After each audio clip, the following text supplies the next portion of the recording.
What is good, everybody? Welcome to today's beginner's blueprint. I believe today is day 13. So welcome to day 13. It is currently midnight right now. I'm in bed, if you guys were wondering where the fuck I'm at. But without further ado, we're going to be talking about SMT divergence today. So let's just jump right into it. So what the hell is a SMT? Well, it's an indication of a possible reversal in price, right? It's when one correlating asset, either NQ or ES, because that's what I trade. So this is only what we're going to be talking about in this video, is really just relating to NQ and ES.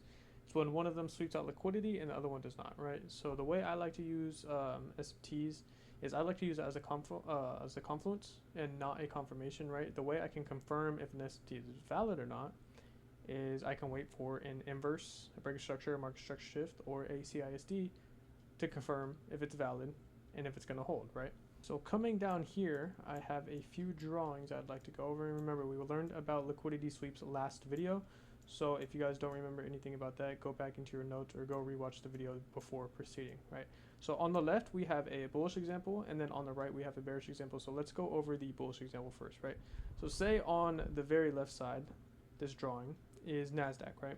NASDAQ puts in a low, makes a high, and then puts in a lower low, right? When we put in the lower low, what do? We swept past the previous low.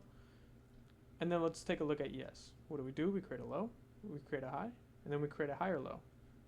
Here is the low on ES, the same exact low where NASDAQ swept out and ES did not, right? So therefore, we have an SMT, and this can also be vice versa, right? This can be ES, this can be NQ. It doesn't matter which asset it happens on, it just matters if it happens or not, right? Because these are correlating, so it really does not matter. So with that being said, we have a SMT indicating what? That we want to go higher and for price to reverse. And again, same thing with our bearish example, except this time we're just going to the opposite side. So what do? We put in a high, we put in a low, and then we put in a higher high on ES. And what did NASDAQ do? NASDAQ put in a high, it put in a low, and then it put in a lower high. So therefore, since ES swept out this form of liquidity and NASDAQ did not, what do? We now have an SMT indicating what? Price wants to reverse, going to the opposite side.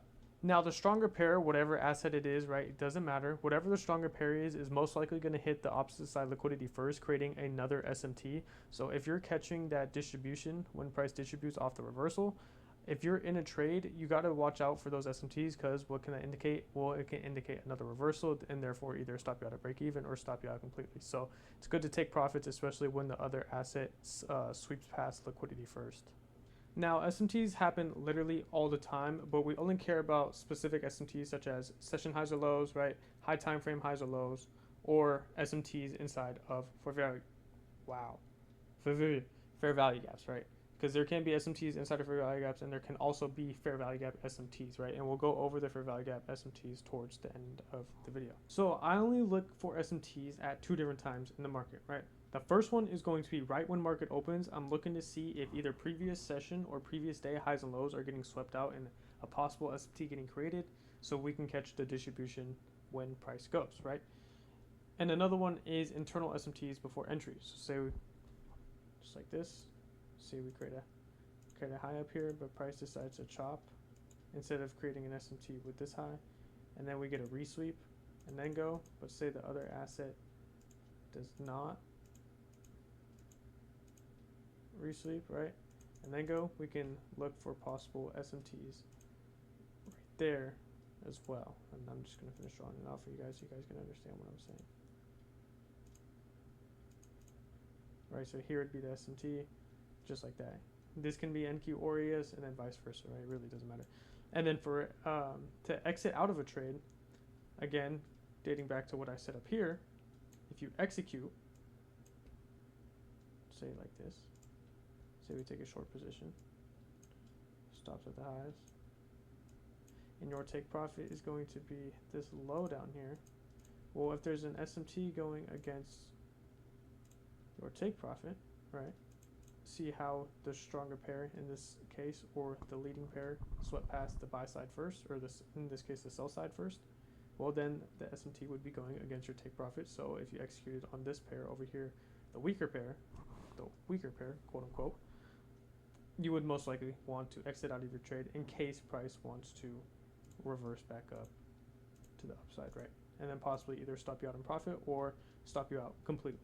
Okay, so now that we get the basic idea of SMTs, we're going to finish up with fair value gap SMTs, and then we can go on to the chart, and I'll start showing you guys live examples. So starting with our bullish example over here, right? Say both assets sweep out the liquidity, right? So no SMTs. However, when we're trending up, what do we get? Well, we get a bullish fair value gap here. Oh my god, I don't even think you guys can see that. Bullish fair value gap here, and a bullish fair value gap here, right? Roughly in the same spot. Well, if NASDAQ comes down and edges the fair value gap and continues higher, oh shit, continues higher, and ES comes down, fills the fair value gap and continues higher, well, what is that? It's now a fair value gap SMT, and you can also use that as a confluence as well, right? Because if one asset comes down and rebalances price, there's no reason for the other one to do it, right? Price is already rebalanced, so therefore we can continue in the uptrend. And then same thing with our bearish example. If both assets sweep out liquidity, or maybe even we get an SMT, right? It really doesn't matter. But if both create a bearish fair value gap, and only ES goes into it, again, it doesn't matter which pair, but only ES goes into it and then rejects it, there's no need for NASDAQ to come and do so, right? Price is already rebalanced, so therefore we can continue down, and we can use that as a confluence and look for an inversion somewhere in here. I'm not the biggest fan of fair value gap SMTs. However, if you use them accordingly, you can.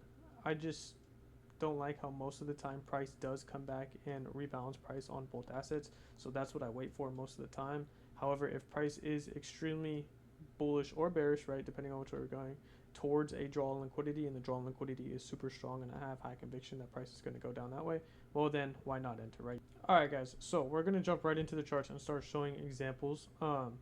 This was a trade I took this morning, and perfect example of looking for SMTs right as market opened. So I'm just going to play this out real quick. Cool. Okay, so what do we have here over here? Well, we have an all-time high SMT. We hit all-time highs over here, and price did not come and sweep it out. What do we have on ES?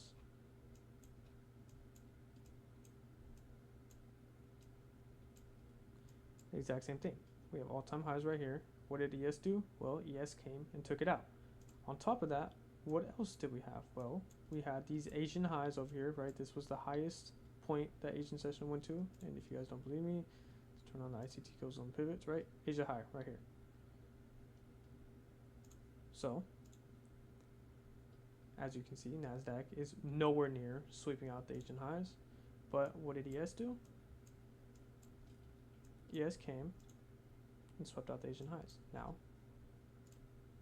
our last SMT, we had 3 SMTs this morning. I literally took this trade, literally just off SMTs and 1 inversion. That was it. What do we get? We also get an hourly SMT, which is a high time frame SMT. We have a high right here created at 7 o'clock. Okay, just keep that in mind. A high at 7 o'clock. What do we have on ES? We have a high created at 7 o'clock. What does ES do? ES pushes above the high. What does NASDAQ do? NASDAQ does not push above the high. So therefore, we have another SMT. Now, even though I was bullish on the day, right, because look at what trend we were in. Just a complete uptrend, filling these for value gaps, I'm probably going to go higher. Even though my bias was bullish, I still took a short because we had 3 SMTs, and how did we confirm it was an SMT? Well, we had a 4-minute inversion. What did I do? I didn't enter off the inversion. I just set a limit order at the inversion, because what does inversions like to do? Well, we learned about this, guys. Inversions, once they happen, price likes to come back up, tap that general area, and go down. So I didn't like this entry point. I set a limit order there, got tapped into the trade, break even at this area, take profits at this sell side right here, and boom. That easy. It's that easy. Guys, literally moving on to my second example, which was the day prior. Look at this again. 15-minute, right? What do we have? We have Asian lows. What do we get? Well, we sweep past liquidity right here. What are we doing on ES? We're all the way the fuck in BFE up here. Asian lows are all the way down here. ES is still up here, did not sweep it out, right? And what other SMT did we get as well? Let's go down to the 1 minute. Because now we're looking for entry points. Once we have an Asian SMT, now we're looking for entry points, right? We don't get anything. We keep continuing lower, lower, and lower. Well, we have a low created at 10 o'clock. Then what happens? Nasdaq comes down and sweeps out that low. And what do you have over here? Well, we have a low created at 10 o'clock. ES also did not sweep out the low. Just like with the Asian SMT, did not sweep out the Asian SMT as well either. So, how can we confirm these SMTs are valid? Off an inversion, a CISD, break of structure, market structure shift. Well, what do we get in this scenario? Literally got all of it. Here's our inversion, which actually ended up being BPR, and we're going to be learning about that tomorrow. What else did we get? We got a CISD. Oh my god. Oh my god. Okay, you guys get the point. This is a CISD right here. What else did we get? We got a break of structure. Okay, or a market structure shift. So this was a completely valid setup. I ended up getting stopped out at break even on this trade. My break even point was this internal high right here. Let's just see what price ended up doing now. Well, here, let's go to the higher time frame. What did price end up doing? Tell me this shit doesn't work, chat. Tell me this shit doesn't work. Tell me this shit does not work. What did we come up and do? Came up and swept New York AM session. Reversal time. It's reversal time. Alright, boys. Last example, because I'm getting exhausted. It's almost 1 in the morning. What do we have here? This is on Monday. So this was literally a day prior, 2 days prior to those previous examples. What do we have? Price opens pre-market, so around 8:30. Take out London lows on Nasdaq. What do we also do? We take out Asian lows. What do we have over on ES? Take out London lows, but we do not take out Asian lows. Therefore, we have an Asian low SMT. How do we confirm it's an SMT? This inversion right here. Oh my god, that looks terrible. Enter off that 5 minute.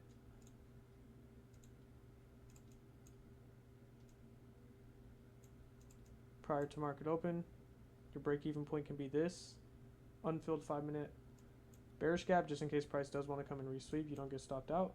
And then what can your take profits be? This London high up here and these relatively equal highs, right? This London high, this high can be your take profit. Oh my god, all this fucking LRL right here. Like, guys, I'm not just teaching you this shit for no reason. All this shit I'm teaching you for a reason, and we're going to incorporate all of it at the end. And look what we're starting to do, right? We're starting to incorporate all of it. Bang. Smack take profit. No drawdown. On the 5 minute too. Look at these candles. Let's go to the 1 minute. What did the 1 minute look like? Look at the 1 minute. Tell me this shit doesn't fucking work. Tell me this shit doesn't fucking work. It does. You just have to pair it with other confluences, because like I said, they're happening all the fucking time. So with that being said, boys, that's going to be the video. I hope you guys enjoyed it. I hope I taught you well. I hope I explained it well, right? If you guys have any questions, please feel free to leave a comment. If you guys haven't, drop a sub already. Free Discord is in the link in any YouTube video. And then also my link tree is in the link too, so you can find me on Instagram, TikTok, etc. With that being said, your guys' homework for tonight is to spot 10 SMTs, 10 valid SMTs. Pair it with an inversion, a break of structure, market structure shift, CISD. Pair it with something. Don't just look at an SMT, but ooh, right? Look for reversal SMTs, pair it with an inversion, find 10 examples of those, and that'll be it. I will catch y'all boys tomorrow for a BPR video.